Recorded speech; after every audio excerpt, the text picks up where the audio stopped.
Chicken வெள்ளை குருமா செய்ய போகிறோம். சிக்கன் 1 கிலோ கறி அளவுக்கு எடுத்து வச்சுக்கிறேன். மசாலா போட்டு ஊற வைக்கலாமா. கொஞ்சம் இஞ்சி பூண்டு பேஸ்ட் சேர்க்குறேன். 50 கிராம் சேர்த்துக்கிறேன். மிளகு தூள் பண்ணி சேர்த்துக்கிறேன். இல்லை உப்பு சேர்த்துக்கலாம். இதை கொஞ்ச நேரம் அப்படியே ஊற வைக்கலாம். மிளகு இஞ்சி பூண்டு பேஸ்ட்டு உப்பு தயிர் போட்டு நல்லா இதை அப்படியே ஊற வைக்கலாம். ஒரு 1/2 மணி நேரம் ஊறட்டும். தேங்காய் கொஞ்சம் எடுத்து வச்சுக்கிறேன். கொஞ்சம் பூண்டு எடுத்து வச்சுக்கிறேன். பச்சை மிளகாய் எடுத்து வச்சு 1 ஸ்பூன் சோம்பு, 1 ஸ்பூன் சீரகம், கசகசா 1 ஸ்பூன் எடுத்து வச்சுக்கிறேன். கிராம்பு, ஏலக்காய், கருவேப்பிலை, கொத்தமல்லி, முந்திரி பயிர், 2 சின்ன சைஸு வெங்காயம், பட்டை கொஞ்சம் எடுத்து வச்சுக்கிறேன். கொஞ்சம் இஞ்சி எண்ணெயில் வதக்கி அரைக்க போகிறோம். எண்ணெய் ஊற்றுறோம்.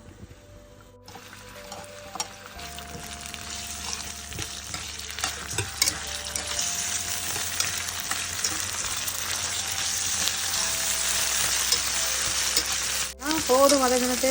கொஞ்ச நேரம் ஆற வச்சுட்டு அரைச்சிக்கலாம். இது ஆறிடுது. இதை நம்ம போய் அரைச்சி கொண்டு வந்துடலாம். எண்ணெய் திட்டமாக ஊற்றிங்க. சோம்பு போட்டுங்க. கருவேப்பிலை போட்டுக்கலாம். கோழிக்கறியை நம்ம இதில் போட்டுக்கலாம்.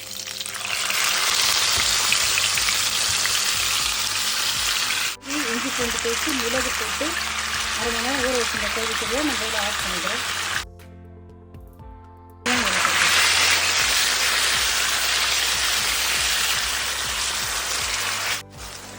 இது கொஞ்சம் அப்படியே நம்ம மூடி போட்டு கொஞ்சம் வேக வைக்கலாமா. பாருங்கள், அப்படியே துணி போடுவோம்.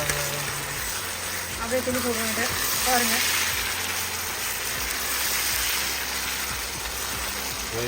இதெல்லாம் அழகாக வதங்கி எடுத்து நம்ம இதில் கொஞ்சம் தயிர் ஆட் பண்ணுறோம். கொஞ்சம் தயிர் ஆட் பண்ணி இதை கொஞ்சம் கிண்டும்.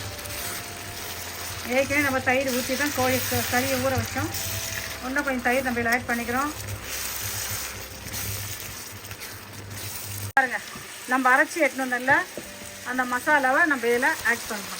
மசாலா இதில் ஊற்றிட்டு இதில் கிண்டுறோம். கிண்டி போட்டு ஏற்கனவே கறியில் நம்ம உப்பு போட்டு வேக வச்சுக்கிறோம். அதனால் நம்ம உப்பு சரி பார்த்துக்கிட்டு உப்பு போட்டுக்கலாம். நான் கொஞ்சம் உப்பு சேர்த்துக்கிறேன். உப்பு காரம் உங்கள் விருப்பம். உங்களுக்கு விருப்பம் இருந்துச்சுன்னா இதில் 2 உருளைக்கிழங்கு வெட்டி போட்டுக்கலாம். சாப்பாடுக்குள்ளே குழந்தைங்களுக்கு அந்த உருளைக்கிழங்கு எடுத்து பேசிஞ்சு சாதத்தில் ஊற்றினா சின்ன குழந்தைங்க வீட்டில் இருந்துச்சுன்னா நல்லா சாப்பிடணும். முருங்கைக்காய் வெட்டி போட்டு சூப்பராக இருக்கும். கொஞ்சம் லெமன், நிறைய இல்லை, சும்மா ஒரு 10 ட்ராப்ஸ் அப்படியே ஊற்றுறோம். லெமன் போட்டுட்டு அப்படியே மூடி போட்டு அப்படியே கொஞ்ச நேரம் வேகட்டும். மிதமான சூட்டில் ஒரு 10 நிமிஷம் வேக வச்சு எடுப்போம். பார்க்கலாமா. பாருங்கள், எண்ணெய் அழகாக கறியெல்லாம் வந்து எண்ணெய் அழகாக சூப்பராக இருக்குது. பாருங்கள், இங்கே நம்ம டேஸ்ட் பண்ணி பார்க்கலாமா. மிளகு போட்டுங்க. வெள்ளை மிளகு தான் போட்டுங்க. கொஞ்சோண்டு புதினா தழை போட்டுக்கிறோம். சிக்கன் வெள்ளை குருமா ரெடி ஆகிடும். சாப்பிட்டு பார்க்கலாமா. சாப்பிட்டு பார்க்க நீங்களும் வீட்டில் இந்த மெத்தடில் செஞ்சு பார்த்துட்டு உங்கள் கமெண்ட் சொல்லுங்கள். இந்த வீடியோ உங்களுக்கு பிடிச்சிருந்தா லைக் பண்ணுங்கள், ஷேர் பண்ணுங்கள். பை. தேங்க்யூ.